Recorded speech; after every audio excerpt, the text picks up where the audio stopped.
y'all, welcome to Barbells at Bedtime. Today is week 3 of a 12-week program for postpartum abs. Remember, once again, you want to do the first week 3 times, taking 1 day off in between, walking or doing some light activity on the days that you're not doing the exercise. Second week, same thing, and then we're going on to the third week. This is to make sure that our abs come back together properly and we're not just jumping straight into abs.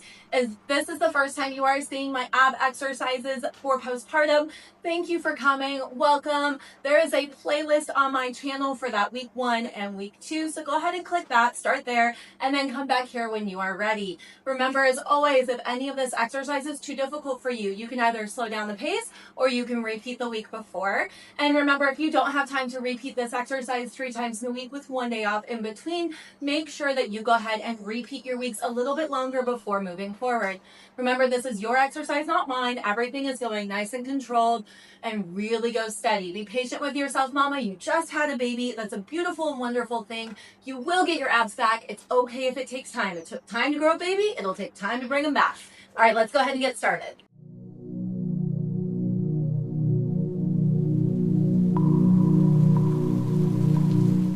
Wrap your hands around your lower rib cage. Your thumbs should lightly press into your lower back while your fingers wrap around your sides and front. Breathe deeply through your nose, focusing on pushing the air out in all directions. Feel your rib cage widen into your hands and your lower back press into your thumbs without letting your shoulders rise. Exhale slowly through pursed lips, like blowing out a birthday candle. Feel your rib cage draw inward, your navel pull gently toward your spine, and your pelvic floor recoil upward.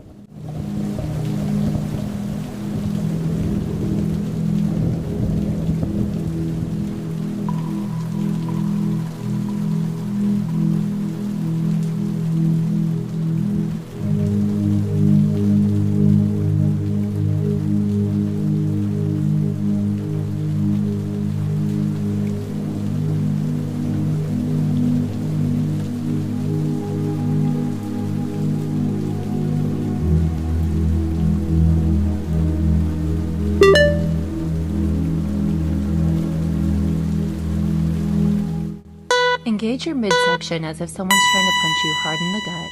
Focus on tightening the mid-abdominal muscles along with the sides of your waist and your lower back. Your core should feel solid and springy like a trampoline. Press your lower back lightly into the floor. Do not let your back arch or lift off the ground, as this indicates you've lost the brace. Maintain this firm abdominal squeeze while breathing. Do not hold your breath, and extend your arms either at 90 degrees or at this angle as I'm showing now.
Lie flat on your back, keeping your arms at your sides with your palms facing down.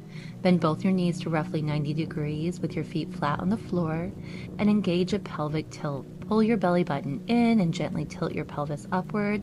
Press your lower back firmly into the floor so there's no gap underneath, and brace your core. Keep your abdominal muscles tight, imagining you're preparing to take a punch to the stomach.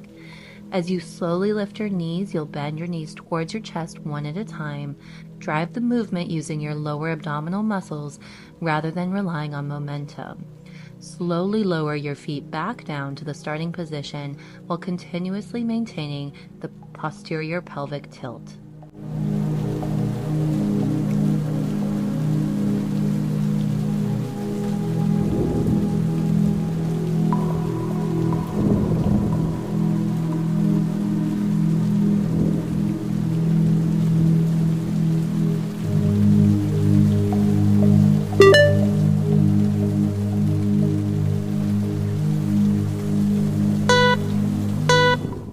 Engage your pelvic tilt and inhale deeply into your rib cage. As you exhale, gently flatten your lower back into the floor by tilting your pelvis.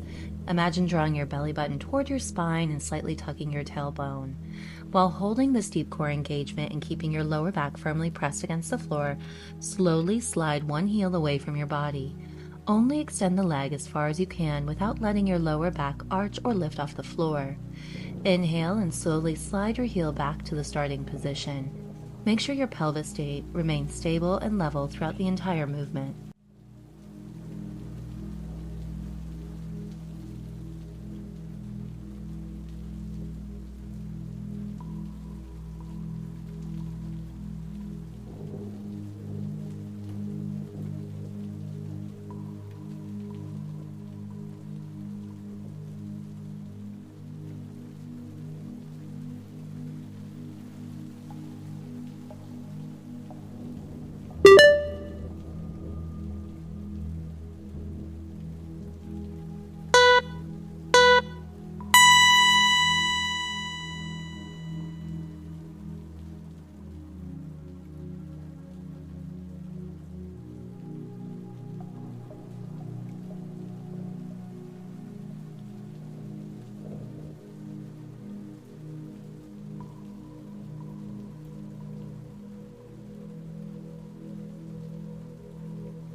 Perform a posterior pelvic tilt by pressing your lower back flat into the floor. Imagine flattening any gap between your back and the surface. Draw your belly button inward to engage your deep core. You can place your fingers on the bony points of your hips to feel for any shifting. While maintaining the pelvic tilt and core tension, slowly lower one knee out to the side. Keep the stationary leg completely still. Slowly bring the moving leg back to the midline. Repeat while making sure your pelvis and lower back do not rotate, arch, or shift.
hips both at a 90-degree angle like a tabletop. Extend your arms straight up towards the ceiling. Draw your navel down towards your spine. Firmly press your lower back into the floor so that no space remains between your back and the mat. Take a deep breath and slowly lower one foot towards the floor while keeping that knee bent at 90 degrees. Lightly tap the heel on the floor, then use your abdominal muscles to slowly pull the leg back to the starting tabletop position.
Bend your knees and plant your feet flat on the floor, hip width apart, about 6 to 8 inches away from your glutes. Push down through your heels and squeeze your glutes to lift your hips off the floor. Continue lifting until your knees, hips, and shoulders form a straight line. While keeping your hips elevated and square, lift one foot off the floor and extend it up towards the ceiling, and then slowly engage your core as you extend it down back to the floor, and repeat onto the other side. Try not to push your hips too high.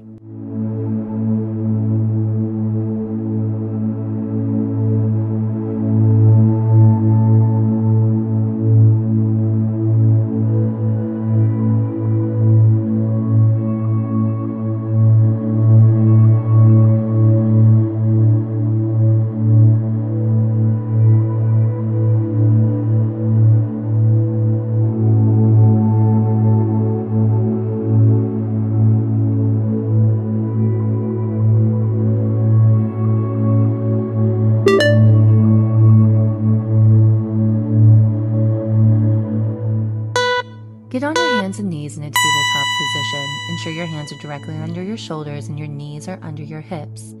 Keep your back flat and your neck neutral by looking down at the floor. Slowly extend your leg behind you, straight back. Your body should form a straight line from your fingertips to your toes. Keep your hips and shoulders square to the floor without letting your back arch or your pelvis rotate.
tabletop position, spread your knees about as wide as a yoga mat and bring your big toes together to touch. For a gentler stretch, or if you have tight hips, keep your knees closer together or use a pillow like we used in week 1. Exhale and slowly drop your hips back, resting your buttocks on or as close to your heels as possible. Fold forward by walking your hands out in front of you and drape your torso down between your thighs. Let your forehead rest gently on the floor. For an active stretch, keep your arms fully extended in front of you, palms down, and reach through your fingertips. For a more restorative stretch, bring your arms back to rest along your thighs, palms facing up, and soften your shoulders. Relax in this position.